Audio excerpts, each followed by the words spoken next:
They're out there, lurking in the vastness of space. Planets so weird, even science fiction could not foresee them. For the first time ever, scientists are discovering alien worlds beyond our solar system. Places where ice is hot and rain is made of iron.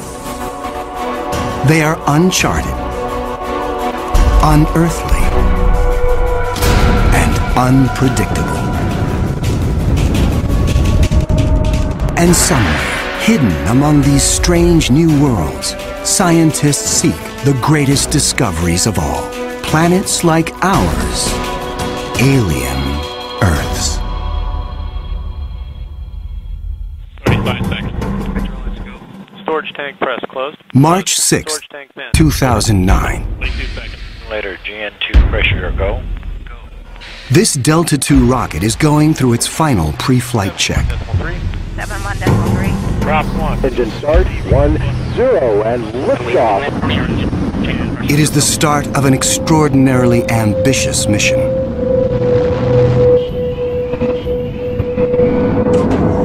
The Kepler Space Observatory is hunting for planets like Earth within a region of 100,000 stars.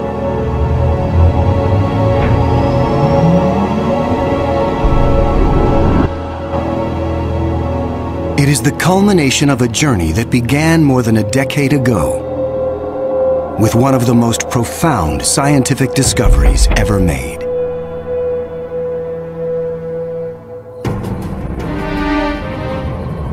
In 1995.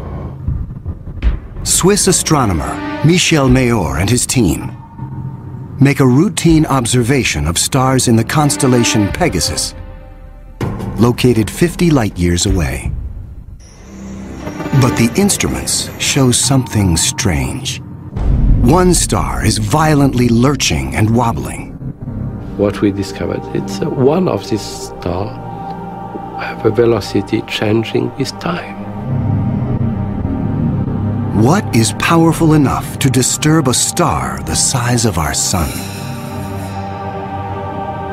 Mayor offers a radical answer: a planet. But no one has ever seen a planet around another sun-like star. Problem in detecting planets around other stars is that as a planet orbits a nearby star, that planet gets lost because of its feeble light in the glare of the very bright star. In spite of the odds, Mayor relies on his data and is convinced the wobbles are caused by the gravitational pull of an orbiting planet. When I read this claim from Michel Mayor, I was very skeptical. There had been many false claims of the first planet ever discovered around another star, and I thought to myself, oh boy, here we go again.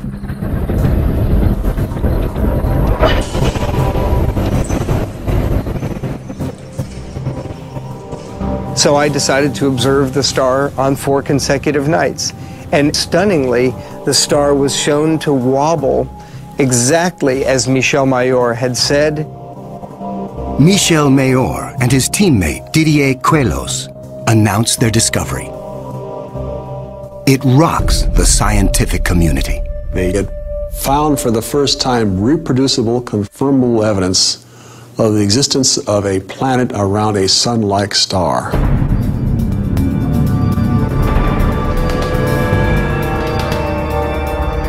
Officially called 51 Pegasi b, the planet is nicknamed Bellerophon in honor of the Greek hero who tamed the winged horse Pegasus. It is a planet that breaks all the rules. Bellerophon roasts in the blazing starlight at temperatures of roughly 1,800 degrees Fahrenheit.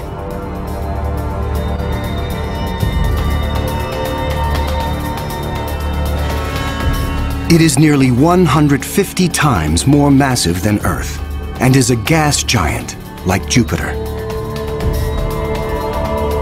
A gas giant is a planet made mostly of hydrogen and helium. Only the outer layers are gas, But inside, hydrogen and helium is compressed to huge, huge, huge pressures. It doesn't resemble a gas at all. Unlike anything found in our solar system, this is an entirely new class of planet, what scientists call a hot Jupiter. If you go to Hawaii and see the lava flow there, that's how hot a hot Jupiter is. It's very, very hot. The Earth is a comfortable 93 million miles away from the Sun. These hot Jupiters are roughly 100 times closer, and so the amount of sunlight that they get is 10,000 times larger. If this represents a star, and this a hot Jupiter is 3 to 4 stellar diameters away from the star. So that would be 1, 2, 3. This is how close a hot Jupiter would be to its star. Hot Jupiters are tidally locked. They present the same face to the star at all times, just like the moon does to Earth. It's going to be permanent daylight on one side and permanent nighttime on the back. If I were stuck on a hot Jupiter, I'd want to be on the back side and hope that some of the heat from the front side facing the star would make its way around the back.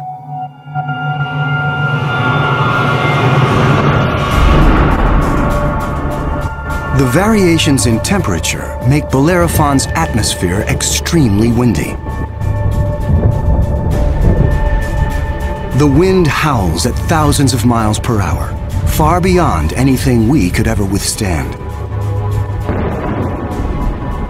The heat blast guarantees water vapor cannot exist.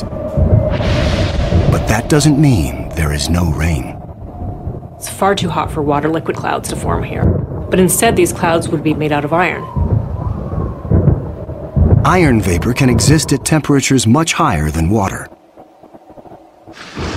And because of that, things could get a little messy.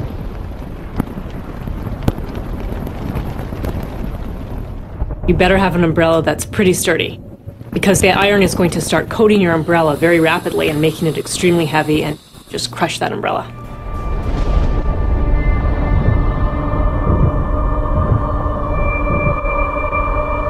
The sky overhead is filled with dancing curtains of color. Charged particles from the nearby star make auroras far more extreme than the northern lights on Earth. There is something even more unique about this newly discovered world. Bellerophon orbits its sun in a blistering 4.2 days. No self-respecting planet goes around a star in 4.2 days. None of the planets in our solar system take such a short amount of time.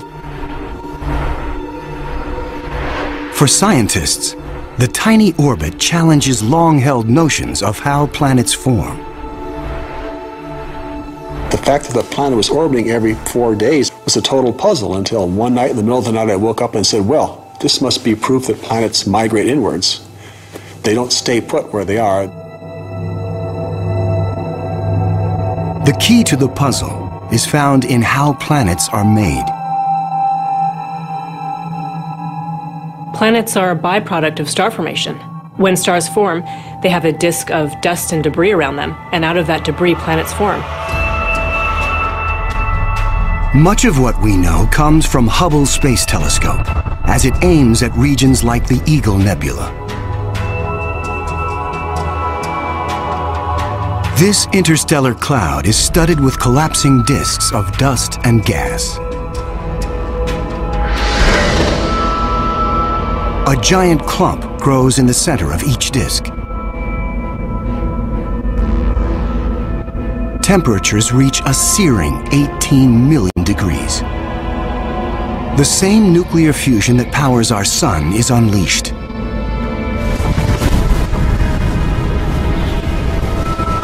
The star is born.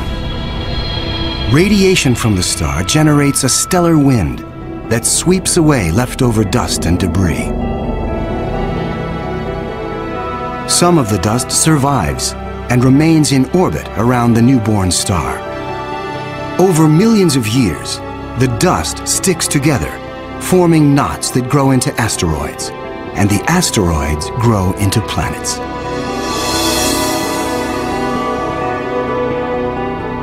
These planets migrate through the disk until they find a stable orbit.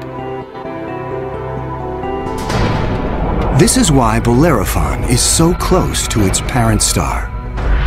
But one newly discovered world has found its stable orbit in a place no planet should ever go.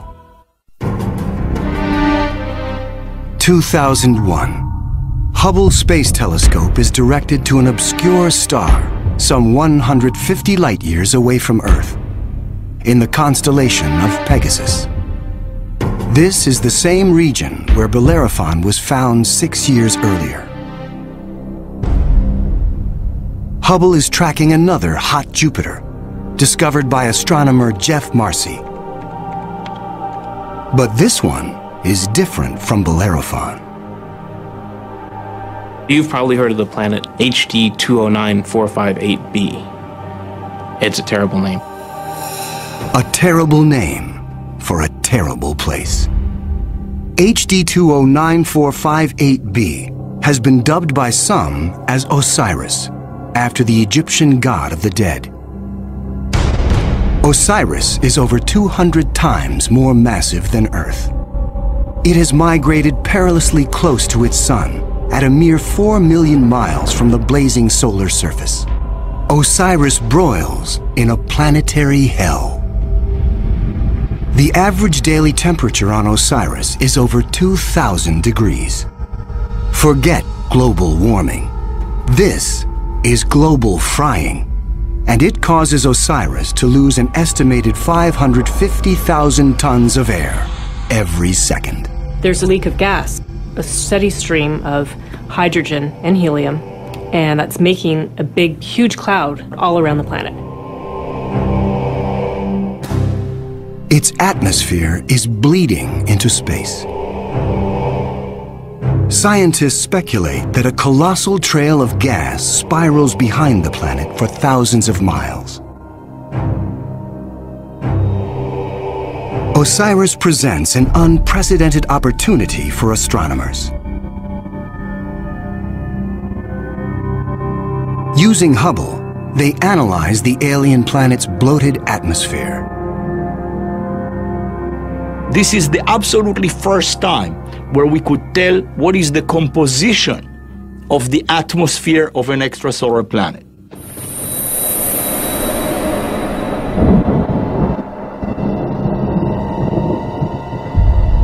Surprisingly, Hubble detects many of the basic chemicals needed for life.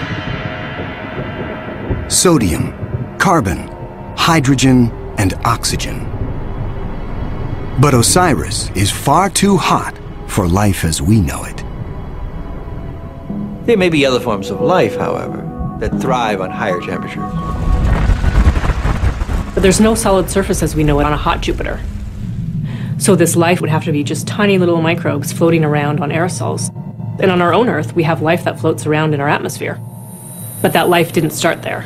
So life almost certainly would not exist on hot Jupiters.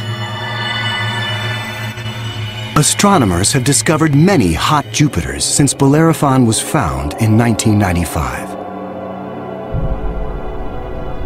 But conditions on these worlds rule them out as places where the drama of life can unfold.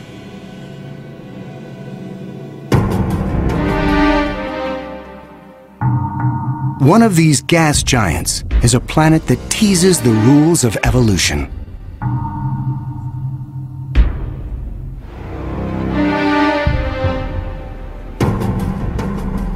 Astronomer Jeff Marcy discovers something shocking about a planet orbiting a star called 16 Cygnus b, located some 70 light-years away in the constellation of Cygnus, the Swan. The planet was clearly in an elongated orbit, bringing the planet close to and then far from the host star. And this, of course, defied our expectations based on our own solar system, where all of the planets go around our sun in nearly circular orbits like phonograph grooves in a record. Like a giant yo-yo in space, the gas giant swings back and forth across its solar system. That is like the Earth swooping 25 million miles closer to the Sun, then slinging past Mars, all the way out towards Jupiter every year.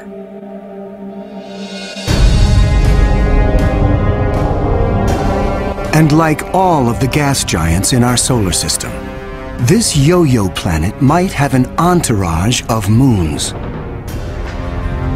Marcy speculates that one of these moons could be similar to Earth. And here's where the interesting story begins.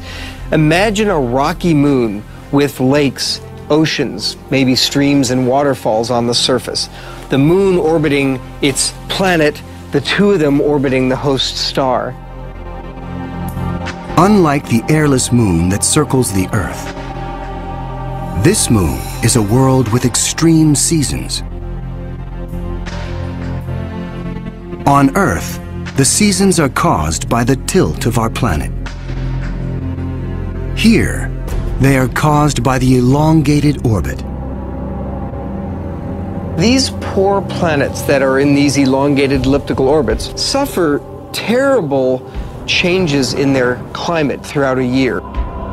As they make their closest approach, the yo-yo planet and its moon are blowtorched by the star. Summer begins. The atmosphere on the Earth-like moon is savaged with raging storms. Category 5 hurricanes on Earth are tiny eddies compared to the monster vortexes that form here.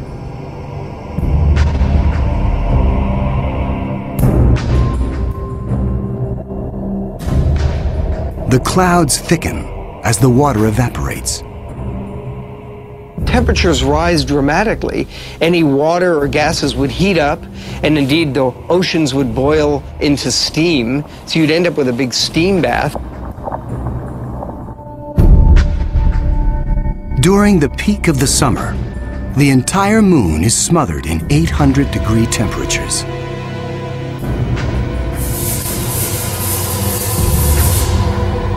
This is the closest approach to the star. During its 26-month orbit, the summer season is barely 2 months long. But what a season! The planet and its moon swing away from the furnace of the star. Temperatures fall to ranges we would find temperate and comfortable.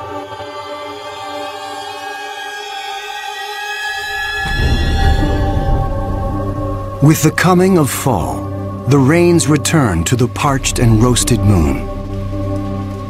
Dry ocean basins are replenished, and the seas rise to form new shorelines. Tranquility prevails as the yo-yo planet and its moon slip into the deep freeze of winter. Now, over 200 million miles from the star, the daytime sky is dark.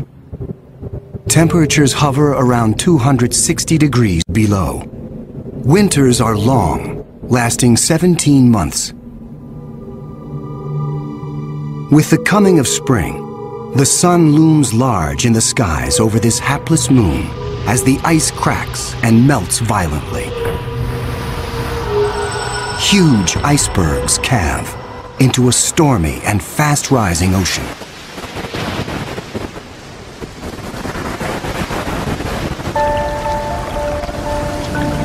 For 2 preciously short periods, during the spring thaw and the autumn rains, the climate on this Earth-like moon is balmy and comfortable.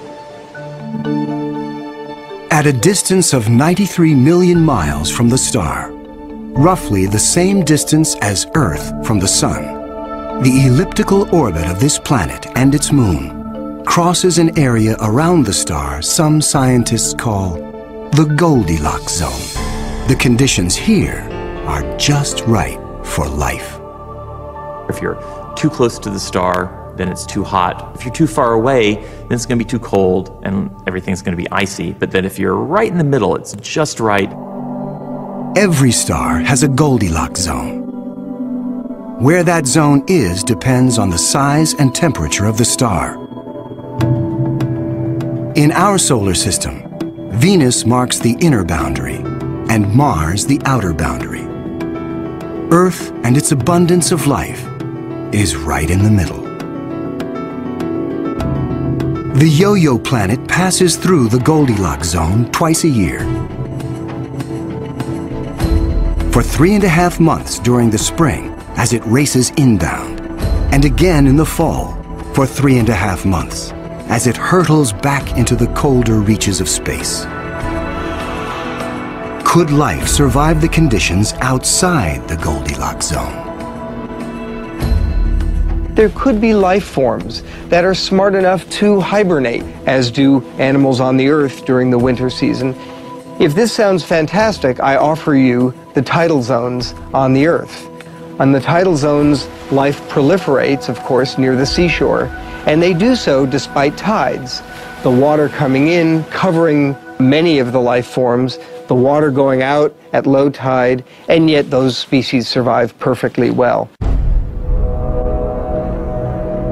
The strange cycle of the Yo-Yo planet's orbit creates fleeting conditions suitable for life, but also for death. Some alien planets are even more bizarre. Imagine a world that has no star to orbit. Scientists speculate that our galaxy is teeming with rogue planets, adrift in the murky lanes of interstellar space. These are orphaned worlds, planets that are booted from their solar systems by the chaos of planetary migration. Astronomers call such worlds planemos. Planemos are planets without a star. They're just drifting through the galaxy indefinitely. What massive force would it take to kick a planet out of the solar system? When a young star forms with a contingent of planets around it, many of those planets gravitationally interact with each other. They yank on each other, slingshot each other, so that one of them is ejected from the planetary system, voted off the island, if you will. If you were, unfortunately, a resident on a planet that was kicked out by a collision or a near collision with another large object, you'd probably rapidly move out of the habitable zone. There are hundreds of billions of these lost, wayward, poor, wandering planets out in our Milky Way galaxy with no parent star to warm them up. Cold, dark, quiet. Because planemos have no sun, they are worlds without days or years. They keep vigil through an eternal night. Planemos are solitary wanderers, sentinels of the galaxy. Just because it's out there drifting in space doesn't mean a planemo is dead. If the planemo is a rocky world, it could well have life on it. A small rocky planemo without an atmosphere will slumber in extreme cold, far colder than the coldest winter day on our own South Pole. But a planemo large enough to retain an atmosphere traps the heat generated when the planet was first formed. It is the ultimate greenhouse effect. The heat and energy comes from the molten core deep inside the lonely planet. If the planemo is a gas giant like Jupiter, it may have a system of moons. The gravitational pull between the planemo and its moons creates friction, causing the interior of the moons to stay warm. These moons could also have life on them, in the same way that Jupiter's moon Io has volcanoes and has a lot of heat energy being generated by interactions with Jupiter and the other moons. If anything lives here, it will be single cells, like common bacteria found on Earth. Not complex life forms. Without a sun to provide photosynthesis, these tiny organisms derive their energy from the chemistry in the soil of the planemo, or its moon. On Earth, there are similar conditions. Colonies of bacteria are found deep within mine shafts in South Africa. They have no access to oxygen nor light, and survive entirely on the chemicals they make from the surrounding dirt. Their metabolisms are extremely slow, and they reproduce only once every 1,000 years. If life dwells on a sunless planemo, it could be organisms like them, marooned when their planet was young. While planemos slumber undisturbed, there are worse places to be in the universe. Like in the company of this lethal pulsar, some 980 light years from Earth, in the constellation of Virgo. From afar, a pulsar looks like a blinking light, but up close, pulsars machine gun their surroundings with deadly radiation. They are no place for planets. Yet something interferes with the precision of this pulsar. One explanation is that the anomaly is caused by a planet. But many astronomers are skeptical that planets orbiting a pulsar can exist. The reason that's a problem is because pulsars are formed in these incredible explosions. When a red giant star explodes, a titanic fireball known as a supernova unleashes as much energy in 1 minute as our sun generates in its lifetime. When a star goes supernova, the shockwave is so immense it's hard to imagine any planet surviving that. When the cosmic dust clears, all that remains is the crushed core of the red giant, pulsing in the heart of an expanding debris field.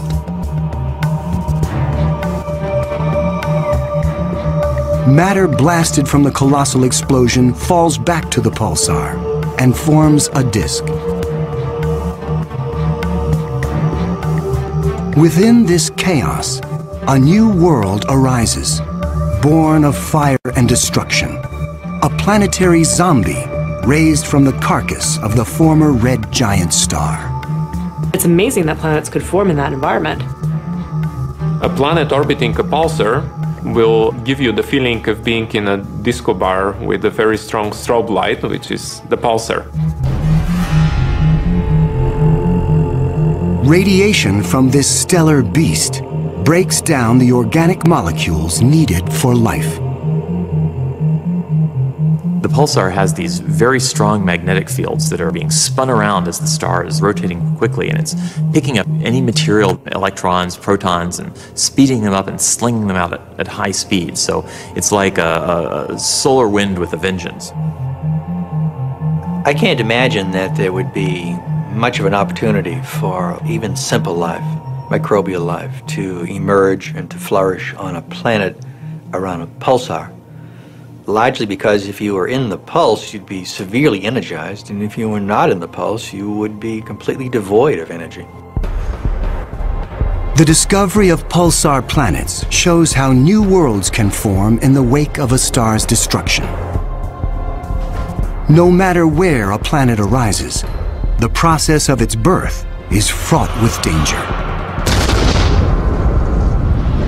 Sometimes, the violence is so great, the end of the world comes before the beginning.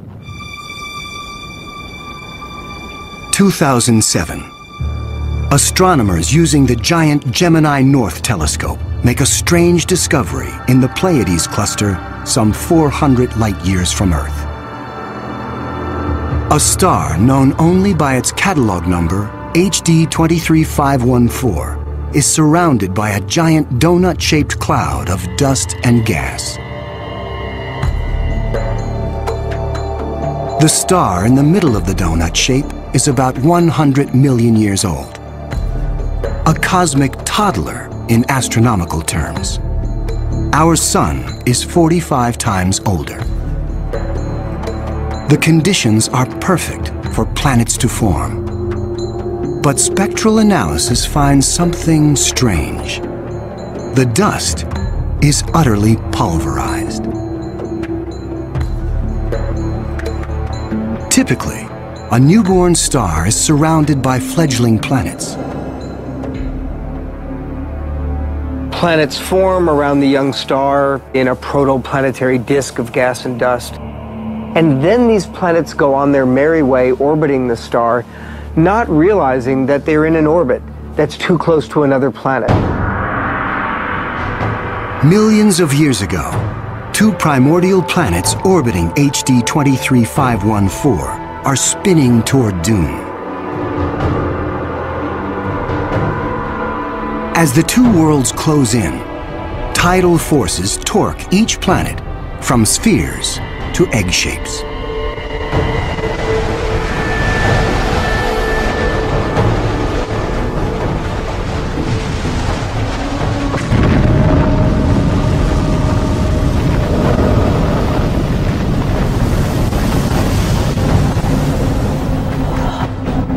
Nothing remains.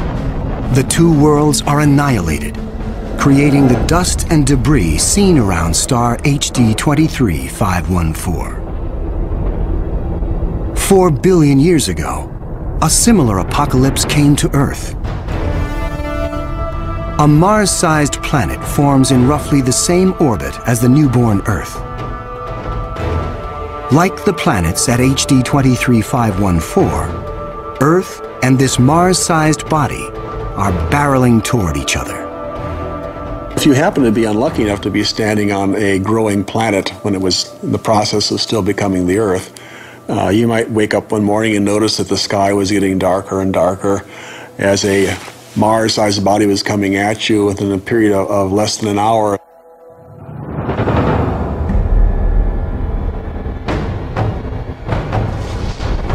And when it hits, the shock wave is felt all over the planet,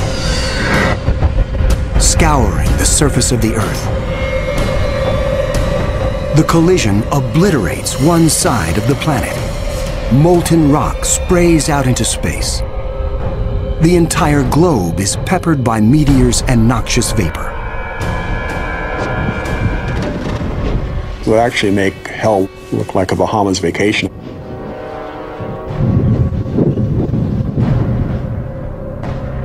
The debris field from the collision coalesces and forms our moon.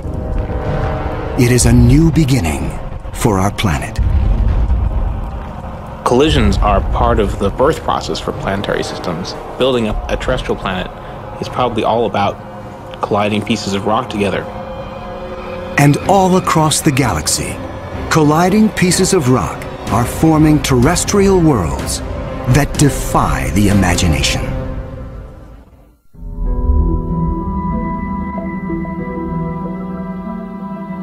There is a new planet out there, a planet we were not aware of existing before. It is not just one planet. It is a new type of planet. Earth on steroids. I like to call them super-Earths. They're just like the Earth, except bigger, up to about 10 times the mass of the Earth. One family that the super-Earths resemble just like our own Earth. Continents, oceans. Some of them may be very dry, like Mars. And then another family that we call water worlds or ocean planets that are completely covered with water. Welcome to Gliese 581c.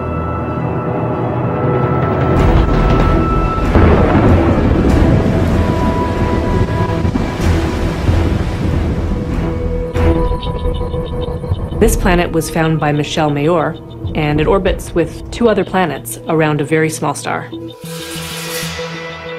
It's only 20 light-years away in the constellation of Libra and is one of the smallest terrestrial planets found beyond our solar system.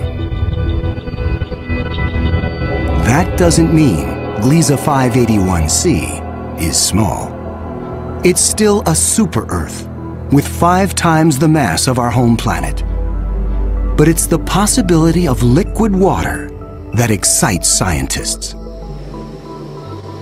An ocean planet feels like being in the middle of the Pacific Ocean, with no land in sight, just water, puffy white clouds, and blue sky above you. The winds on the ocean world are going to be similar to that of the Earth. So it will be a very good place to sail. The weather's absolutely perfect. Every day you get a clear blue sky and the sun just stays in the same place. Now how's that for weather prediction? No land anywhere, even miles beneath the surface. This water layer would extend very far down, at least a quarter of the way down in the planet. But as we dive deeper into the sea, the pressure builds. At 35,000 feet below the surface, we pass the point where the deepest oceans on Earth bottom out. We pass the 100,000-foot mark.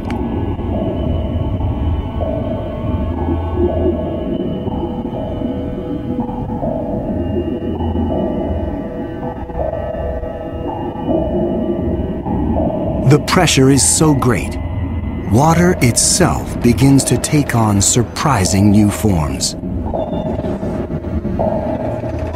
At a depth of 10 times the greatest ocean depth on Earth, we reach the bottom. When you have a large amount of water, then at the bottom of an ocean, you will form very high pressure in excess of 1 million atmospheres. And that pressure will compress the liquid water, that is the ocean, into a state which we call ice 7.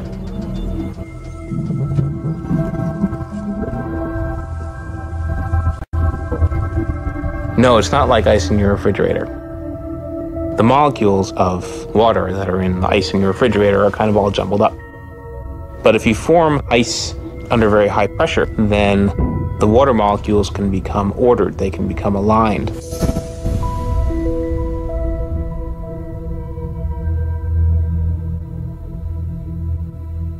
I can show you a crystal that is a very good analog to ice 7. This is halite, also known commonly as rock salt. Ice 7 may exist within our own solar system.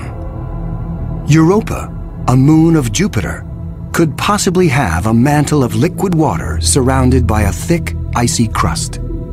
The pressure from the crust is so great that Ice 7 might exist deep within these uncharted seas. If we scale up and thaw out Europa, it could be a water world similar to Gliese 581c. One could imagine that life could emerge on a water world.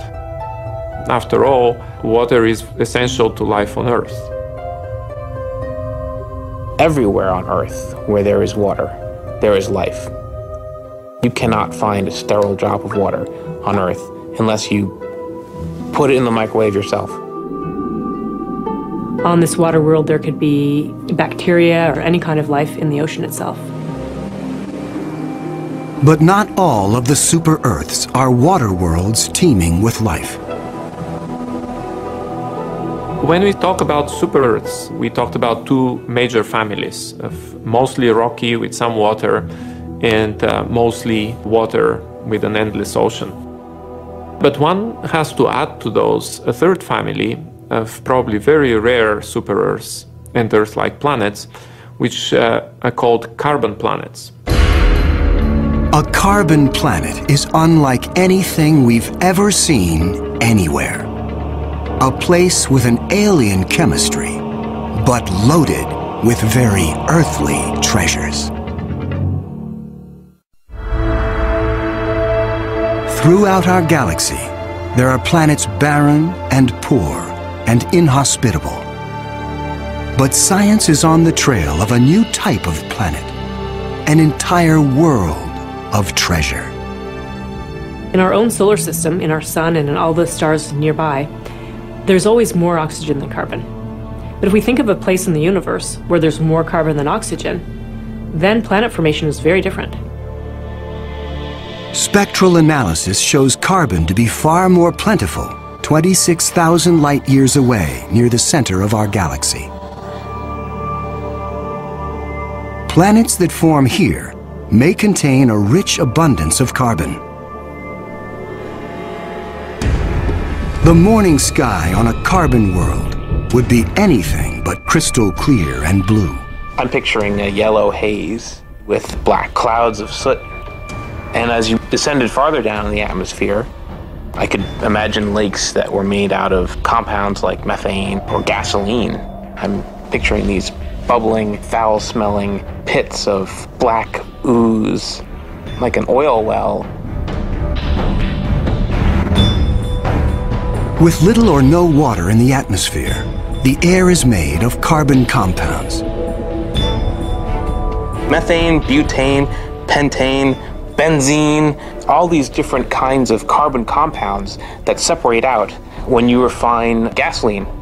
One day it might be raining benzene. The next day it might be raining butane. Alien as carbon planets might seem, the air quality could be familiar to some. The air in a very benzene-rich planet will resemble that of LA.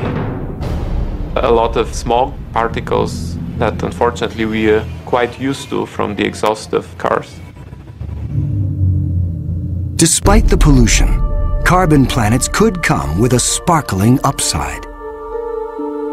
You might see diamond because the planet may have substantial quantities of pure carbon that it's formed out of. And pure carbon, when you compress it, tends to form into diamond. The secrets of exotic planets like these are waiting to be discovered all across the galaxy. But astronomers won't be satisfied until they find the Holy Grail. A planet like our own, one that sustains life, the next Earth. People always ask me, do I think we're going to find another planet like Earth? And I answer, absolutely. Every star probably has planets roughly the same size as our Earth. We think that essentially every star has several Earth mass or super Earth mass planets. So if you have, say, 200 billion stars in the galaxy, that may mean there are 400 billion Earths in the galaxy or more. 400 billion Earths. The Kepler Space Observatory is the first instrument capable of finding one of these planets. Kepler is looking at the constellation Cygnus in the night sky at 100,000 stars, taking picture after picture after picture, minute after minute. And the goal of Kepler is simple: to look for stars among the 100,000 that dim. When a star dims slightly, it means a planet passes in front, blocking some of the light. How long the star dims and how much light gets blocked will tell scientists about the size of the planet and the distance from its sun. A good analogy for this is looking for the dip in the light that you would see from a searchlight if a small moth flew across the searchlight. And so it's a really tiny dip in the light as the planet transits. It is a very powerful technique because it allows you to discover planets that are even smaller than the size of the Earth around stars similar to the Sun. It is a technique that is changing the course of science. We think we may be able to find a planet that is habitable in the next few years. Scientists estimate the Kepler mission will find a minimum of 50 alien Earths. One of the big questions that anybody looking for life beyond the Earth is facing today is, what if we don't recognize life even though we discover it? Conditions on an alien Earth may cause life to evolve differently. My hope is that we'll see some sign that will make our hairs stand up on the back of our necks. Whatever that sign is, it will be the first chapter on the greatest scientific story ever told.